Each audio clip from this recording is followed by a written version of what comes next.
Voilà, que Dieu nous bénisse. J'ai une petite pensée pour nous. La Bible déclare, Dieu va parler à un homme qui s'appelle Abraham dans Genèse 12. Dieu lui dit, va-t'en de ton pays, de ta patrie, de la maison de ton père, dans le lieu où je te montrerai. Abraham va écouter la voix qui lui avait parlé et obéir à ce que cette voix lui avait dit. Et il va recevoir beaucoup de promesses venant de Dieu. Et la Bible déclare qu'Abraham était devenu riche. Et Abraham avait vaincu de combat. Il avait gagné les 5 rois qui étaient tout autour de lui. Mais il y a une chose qui va déranger la vie d'Abraham, et qu'Abraham n'avait pas de descendance. Il avait des biens, il avait des serviteurs, il avait des femmes, mais il n'avait pas de descendance.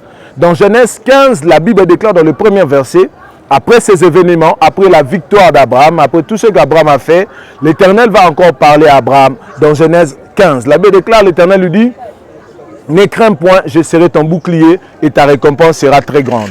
J'aime la réponse d'Abraham. Abraham dit, Seigneur éternel, que me donneras-tu parce que je m'en vais sans enfant? Abraham voulait dire à Dieu, tout ce que tu m'as donné c'est bien, mais qui va hériter cela après moi? Qui va garder tout ce que tu m'as donné? Quelqu'un est en train de se dire, Seigneur, tu m'as donné le mariage, alors les enfants. Tu m'as donné le travail, alors la promotion. Tu m'as donné la bonne santé, alors les opportunités. Quelqu'un peut se poser des questions. Ajoute ta question sur ce que tu veux que Dieu donne. Mais ce que j'aime, quand Abraham parle du présent, Dieu lui parle du futur.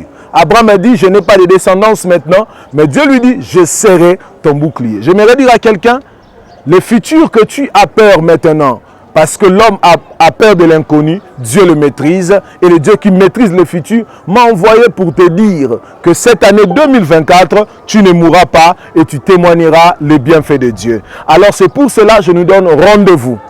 C'est 21 septembre à la montagne de Kimwenza. Nous aurons une matinée énorme. Nous allons commencer à partir de 9 h pour ceux qui habitent aux environs. Alors si vous habitez très loin et que vous ne connaissez pas la montagne, nous aurons nos lieux d'embarquement. 2 pour cette montagne. Nous serons à Bandal, vers la station Mola, référence supermarché GG Mart, et nous serons à Lipen, non loin de l'université Ipen. Et Dieu va nous faire beaucoup de bien. Nous aurons comme orateur le prophète Verlin, et nous serons là et Dieu va nous faire beaucoup de bien. Nous allons passer un moment fou d'adoration avec le frère Isaac et Dieu va nous bénir. Alors, prenons ce rendez-vous. Nos billets seront là à 5 000 francs surtout et Dieu ne manquera pas à vous faire du bien. C'était PM depuis Kinshasa, la capitale de la République démocratique du Congo. Que Dieu bénisse. Shalom.